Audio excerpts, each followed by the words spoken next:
दोस्तों 11 जुलाई से सावन की शुरुआत हो रही है। ये वो महीना होता है जब भगवान शिव के भक्त उनकी भक्ति में लीन हो जाते हैं। पवित्र जल से उनका जलाभिषेक किया जाता है। हजारों किलोमीटर चलकर लोग कावड़ लेकर आते हैं। सावन के माह में शिव पर शिवा मुट्ठी चढ़ाने की प्रथा भी है। चलिए जानते हैं क्या है ये शिव मुट्ठी और उसे कैसे चढ़ाया जाता है। सावन का महीना शिव भगवान को समर्पित है और माना जाता है कि इस माह में शिव की भक्ति करने से शीघ्र फल मिलता है और सभी समस्याओं का निवारण होता है। इस बार सावन 11 तारीख से शुरू हो रहा है और सावन का पहला सोमवार 14 जुलाई को पड़ रहा है। इस महीने में महादेव की विभिन्न तरीके से पूजा अर्चना और जलाभिषेक किए जाते हैं। उसी में से एक तरीका है शिव मुट्ठी चढ़ाने का। मान्यता है कि इससे भगवान शिव अति प्रसन्न हो जाते हैं। यह 5 तरह की चीजें भगवान शिव पर चढ़ाने से भगवान आपके कष्टों का निवारण कर देते हैं और आपकी मनोकामना सिद्ध होती है।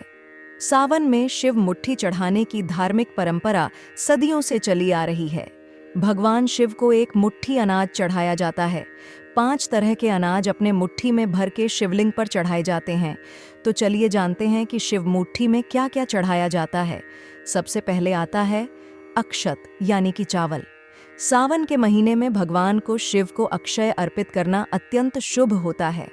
अक्षत को शुक्र ग्रह से जोड़कर देखा जाता है और माना जाता है कि भगवान शिव पर अक्षत चढ़ाने से धन धान्य की वृद्धि होती है। दूसरा है काले तिल। मान्यताओं के अनुसार भगवान शंकर को काले तिल चढ़ाने से जीवन से विकार और जीवन में हो रही परेशानियों से निजात मिल जाती है। नकारात्मकता है तो वह भी काले तिल चढ़ाने से दूर हो जाती है।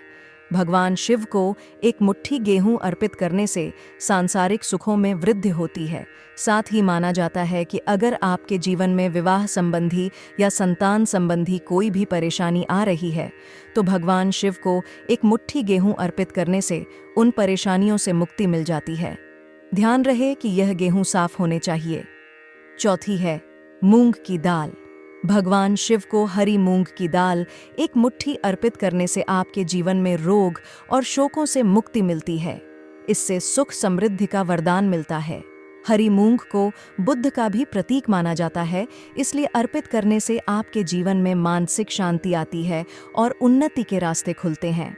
सावन माह में शिव को उड़द की दाल की मुट्ठी भी चढ़ाई जाती है। मान्यता है कि यह धन, ऐश्वर्य और सुख समृद्धि को बढ़ाने वाली होती है और इससे सभी तरह के दुखों का नाश हो जाता है। सावन के पूरे महीने भी आप यह काम कर सकते हैं, या फिर अगर आप सिर्फ सावन के सोमवार को शिव मुट्ठी चढ़ना चाहते हैं तो ऐसा भी कर सकते हैं। लेकिन यह याद रहे, यह 5 चीजें एक साथ मिलाकर नहीं चढ़ानी है, बल्कि इन 5 अनाजों को एक एक मुट्ठी करके आपको शिवलिंग पर अर्पित करना है। इसके बाद एक घी का दीपक जलाकर अपनी मनोकामना मांगनी है। तुलसी का पौधा घर में सकारात्मक ऊर्जा लाता है और नकारात्मकता को दूर करता है। सावन के महीने में वातावरण में विशेष ऊर्जा होती है। ऐसे में तुलसी की उपस्थिति घर के माहौल को शांतिपूर्ण और खुशहाल बनाती है। तुलसी भगवान विष्णु को अत्यंत प्रिय है और उन्हें हरिप्रिया भी कहा जाता है। सावन में भगवान विष्णु योग निद्रा में होते हैं। ऐसे में तुलसी की पूजा से उनकी विशेष कृपा प्राप्त होती है। साथ ही तुलसी में माता लक्ष्मी का भी वास माना जाता है, जिससे घर में धन धान्य की वृद्धि होती है। धार्मिक मान्यताओं के अनुसार रोजाना तुलसी को जल चढ़ाने और उसकी पूजा करने से व्यक्ति के समस्त पापों का नाश होता है। मृत्यु के समय मुख में गंगा जल के साथ तुलसी डालने से आत्मा को शांति और मोक्ष की प्राप्ति होती है। ज्योतिष शास्त्र के अनुसार तुलसी में जल चढ़ाने से कुंडली में मौजूद कई ग्रह दोषों का शमन होता है। विशेषकर बृहस्पति ग्रह से संबंधित दोष दूर होते हैं। सावन में सच्ची श्रद्धा से तुलसी की पूजा करने से भक्तों की सभी मनोकामनाएं पूर्ण होती हैं। अपनी विशेष इच्छाओं की पूर्ति के लिए तुलसी माता से प्रार्थना करना अत्यंत फलदायी माना जाता है। तुलसी के औषधीय गुण भी इसे धार्मिक महत्व प्रदान करते हैं। यह हवा को शुद्ध करती है और नेचुरल एंटीसेप्टिक भी है, जो इसे घर के लिए एक पवित्र और लाभकारी पौधा बनाता है। सावन का महीना वर्षा ऋतु का होता है, जिसमें तुलसी तेजी से बढ़ती है, जो इसे लगाने के लिए उत्तम समय बनाता है। सावन में सोमवार के व्रत जरूर करें। सोमवार के व्रत करने और अपने मनोकामना भोलेनाथ और माता पार्वती के समक्ष रखने से शीघ्र फल की प्राप्ति होती है। सावन में भोलेनाथ और माता पार्वती की आराधना करें, उन्हें सिंदूर, कुमकुम अर्पित करें। लगातार 10 दिनों तक शिवलिंग पर इत्र अर्पित करें। सावन सोमवार को शिवलिंग पर 5 नारियल चढ़ाएं और ओम श्रीं वर प्रदाय श्री नमः का जाप करें।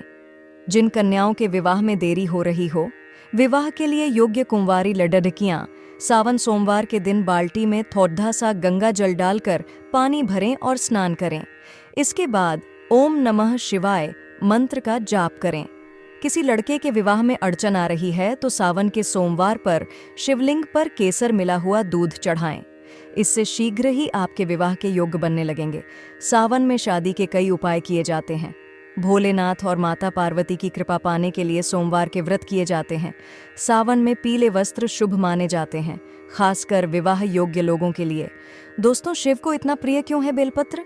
बेलपत्र से जुड़ी पौराणिक कथाएं।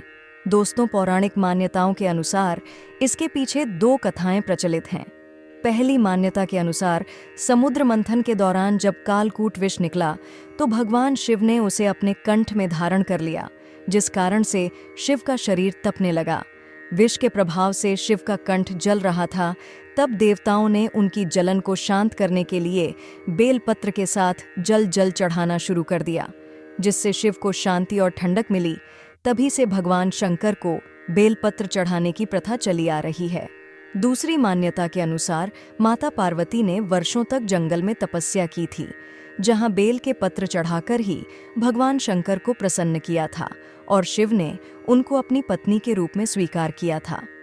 तभी से शिवलिंग पर बेलपत्र चढ़ाने की परंपरा है।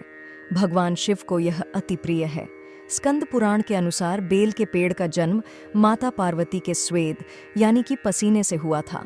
बेलपत्र के पूरे ही पेड़ को पवित्र माना जाता है और इसमें देवी लक्ष्मी का वास भी बताया जाता है। यही कारण है कि भगवान शिव को इसे अर्पित करने पर सौभाग्य की प्राप्ति होती है। शिव पुराण में भी बेलपत्र की महिमा का बखान किया गया है। उसमें कहा गया है कि बेलपत्र के दर्शन, स्पर्श और शिव को अर्पण करने से सभी पापों का नाश हो जाता है और ऐसा व्यक्ति मोक्ष की प्राप्ति करता है। बेलपत्र में 3 देवताओं का स्वरूप माना जाता है। इसे ब्रह्मा, विष्णु और महेश का प्रतीक माना जाता है। यही कारण है कि इसे देवों के देव को समर्पित किया जाता है। बेलपत्र को भगवान के त्रिनेत्र से जोड़कर भी देखा जाता है। वहीं बेलपत्र को 3 गुणों से जोड़कर भी देखा जाता है। इसे तम, रज और सत का प्रतीक माना जाता है। इन्हीं सब मान्यताओं के साथ इसके कई फायदे बताए जाते हैं। आयुर्वेदिक गुणों की बात करें तो इसमें एंटी फंगल और एंटीबैक्टीरियल गुण होते हैं। बेल के पत्ते शरीर को शीतलता प्रदान करते हैं। साथ ही बेल का फल भी गर्मी को शांत करने का काम करता है। यही कारण है कि जब कालकूट विष से शिव का शरीर जल रहा था तो बेलपत्र उन पर अर्पित किए गए थे। इन्हीं सब वजहों से शिव पर बेलपत्र चढ़ाने की प्रथा युगों से चली आ रही है और यह शिव को अति प्रिय माना जाता है। सावन में भोलेनाथ की आराधना करने के कुछ नियम हैं, जिनका पालन करना और उस कार्य को सही क्रम में करने से ही उस पूजा का फल प्राप्त होता है। अगर सावन में कर रहे हैं, भोलेनाथ और शिवलिंग की आराधना तो कैसे करें? शुरुआत और क्या है इस पूजा को करने का सही क्रम? सावन सोमवार के दिन सबसे पहले सुबह उठे और स्नान आदि कर साफ स्वच्छ वस्त्र धारण कर अपने मन में सावन सोमवार व्रत का संकल्प लें। इस दिन पहले अपने घर पर भोलेनाथ की आराधना करें। पूजा स्थान को साफ करें, गंगा जल से शुद्ध करें। भोलेनाथ को फूल, उनके प्रिय फूल यानी अपराजिता के फूल अर्पित करें। धूप दीप करें। घर में अगर आपने पारद शिवलिंग रखा है तो उसकी आराधना करें। पारद शिवलिंग पर जल और दूध चढ़ाएं, साथ ही पुष्प रखकर पूजा करें। इसके बाद पास के किसी शिव मंदिर जाकर भोलेनाथ की आराधना करें। सबसे पहले शिवलिंग पर गंगा जल और दूध से अभिषेक करें। शिवलिंग को वस्त्र के रूप में मौली अर्पित करें। बेलपत्र शिवलिंग पर चढ़ाएं।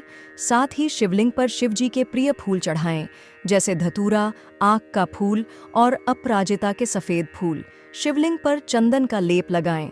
शिवलिंग पर अक्षत, चावल अर्पित करें। घी का दीपक जलाएं और धूप जलाएं। शिवलिंग पर फल, मिठाई या अन्य प्रसाद चढ़ाएं। भोलेनाथ की आरती करें और ओम नमः शिवाय मंत्र का जाप करें। इसके बाद भोलेनाथ से समक्ष हाथ जोड़कर अपनी मनोकामना रखें और उनकी पूर्ति की प्रार्थना करें।